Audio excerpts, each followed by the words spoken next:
Ondo State, where President Bola Tinubu has described former governor of Ondo, Akeredoolu, as a fearless soldier and advocate of his people. The president, who was represented by the Vice President Kashim Shettima, spoke at the burial service held for the late senior advocate of Nigeria at the St. Andrew's Cathedral Church, Owo. In attendance were governors of Lagos, Oyo, Ogun, Osun, Ekiti, and Delta states, among other dignitaries. Aiyedatiwa reports.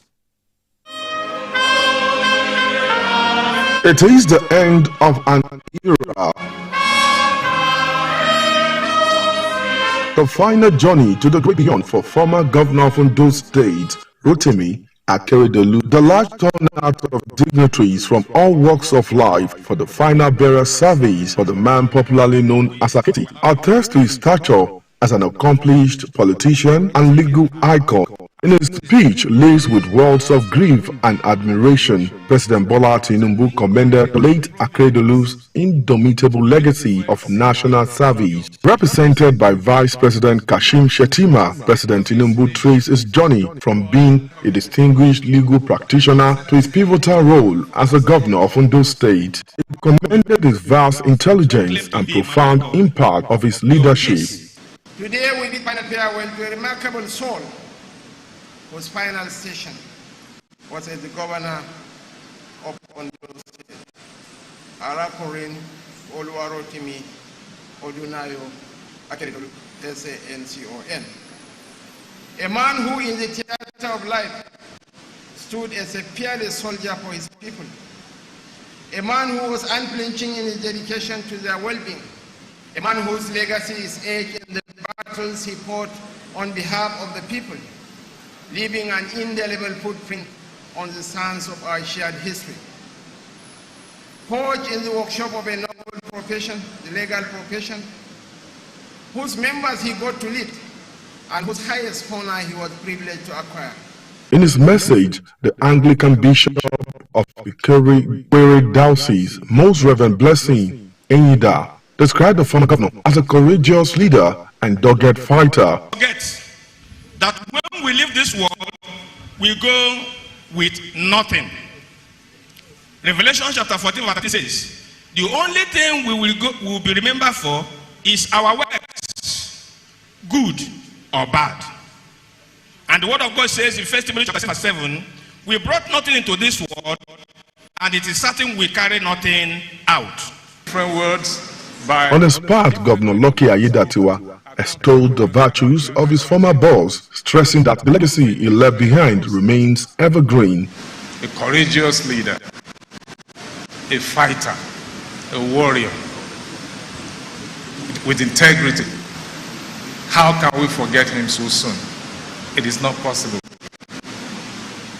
because he lives on in our hearts, not just the immediate family. All of us that at one time or the other had interaction with him. How can those people forget him so easily? Former Governor Akeredoolu died on the 26th of December 2023 at the age of 67 after a protracted battle with cancer. He will be greatly remembered for his role in the creation of Amotekun Corps for Southwest Security. Aiyedatiwa, TVC News, Owo. Ondo State Governor Aiyedatiwa joins me now on TVC News at 10. Your Excellency, thank you for talking to us tonight. Thank you for having me. 2 public holidays and a long list of events to mark the burial rites of the former governor. Having worked with him as deputy in the past 3 to 4 years thereabout, what would you say stands him out as a leader, and how do you think he will be remembered in Ondo State? The late governor, no doubt, stood out because he's no more right now, as a governor in Ondo State that cannot be forgotten easily. For one thing, he's known for walking his talks. That's why he was nicknamed Mr. Talk and Do. Whatever he says is what he does. Now, his intervention in the various sectors of the society in Ondo State, they are all there for all to see. So he stood out in the area of industrialization, education, infrastructure, and the one that he's known with that most people refer to, the Southwest Security Network, the Amotekun cause. These are legacies that he has left behind that we cannot forget so easily in Ondo State. Talk to us about how much support you got from the federal government and brother governors to give the former governor a befitting burial. Yeah, the government, the federal, the president of the Federal Republic of Nigeria, President Bola Ahmed Tinubu G7, gave us so much support, encouragement from the time when he was sick and during time when the state was in a bit of crisis because of some political reasons. He was there for us, to talk to us, to counsel every one of us, and even in death, today as we are laying the remains of the governor to rest, he sent a representative in the person of the Vice President of the Federal Republic of Nigeria, His Excellency Senator Kashim Shettima, GCON, to represent him. That is physical support. And he has given us moral support in every way. In every way. The governors, they were all, we have a lot of governors that came in today in their tens. Almost 20 serving and former governors were in attendance to pay the last respect to their former colleagues, and that they also support financially. So it's a support all the way from both the federal government and the state governments. I hear you, Governor. There are concerns, however, about the legacy of the former governor. What is the fate of the uncompleted projects, for instance, the former governor left behind in the remaining 9 months of your administration, which happens to be an election year? Let me quickly say this, that don't forget that I'm also part of the government before his demise, and I now become the governor of Ondo State. It has been a joint decision. All the projects that he started that he has not been able to complete before his demise, it's still the same administration. The only thing is that we have a transition in between. And because I've always been part of the administration, all the projects that he started will be completed. In fact, the moment I assumed office as the governor of Ondo State, I gave instruction that all contractors must move back to site immediately, and their payments were being paid. You know, so all the jobs will be completed, and even those one he envisioned that he has not started, that I'm aware of, we will start them and we'll complete them. Yes. All right. So your relationship with Aketi became rocky late last year. You know, there was an impeachment attempt by lawmakers loyal to him. And like you said, we saw the president intervene. There were reports in October last year that your apology to him was rejected amidst the political crisis in the state. Did you have the opportunity to make peace and have your differences resolved before he died? Let me put it straight, for the record's sake. I never had an issue with my former principal, the governor. There was no time we had a face-off. There was no time we had an issue that we demand that I have to make up with him. All that were being pushed out at the time were basically political.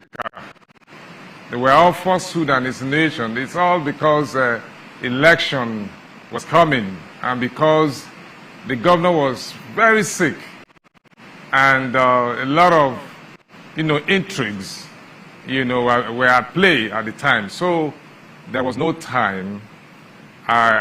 we had an issue that I need to resolve with him in terms of crisis. So all that you saw at the time was basically political. It was driven by ambition of few people who knew that, there's going to be transition very soon, and because the governor was sick, and I was at advantage as his deputy, so all kinds of stuff have been pushed out. So that was what happened. So there was no crisis, and that, if you see from the way the burial was conducted, you will know that there was no sign of any form of crisis or acrimony or bitterness anywhere. The political dusts apparently are yet to settle. Just last week, 6 out of the 8 members of the APC in the House of Reps from Ondo wrote an open letter to the president accusing you of disregarding the party and its hierarchy since you... 5 members, not 6. All right. Whatever the number is, there was an open letter to the president. They added that you have been working with the political enemy of your predecessors, whatever that means. But how do you react to this letter? You see, well, everybody is entitled to his or her own opinion.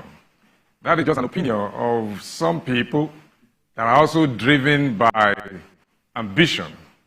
If you look at the profile of those 5 members of the Federal House of Representatives that came together, they have their different candidates, or rather aspirants, that they are supporting, towards the forthcoming election. For example, one of them is actually an aspirant. So what do you expect from an aspirant? So you want to say something to demarcate somebody who is having, a great advantage. One other one is a campaign director general of campaign of another aspirant.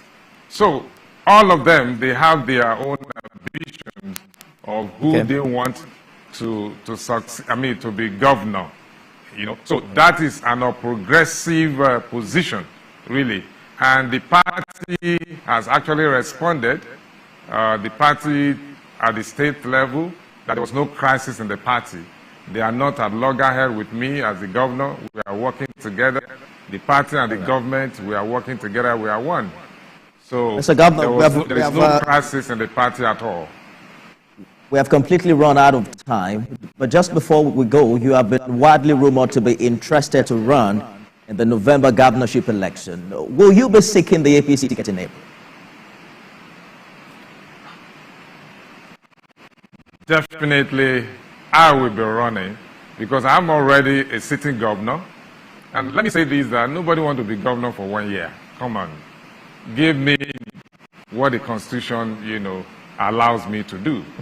At least, let me have a chance of also running for one more time, as it were. Akeredoolu has been buried now. Perhaps we'll get some more exclusive conversations with you on our programs here on TVC.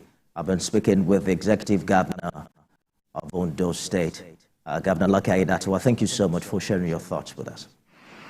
It's my pleasure. Thank you.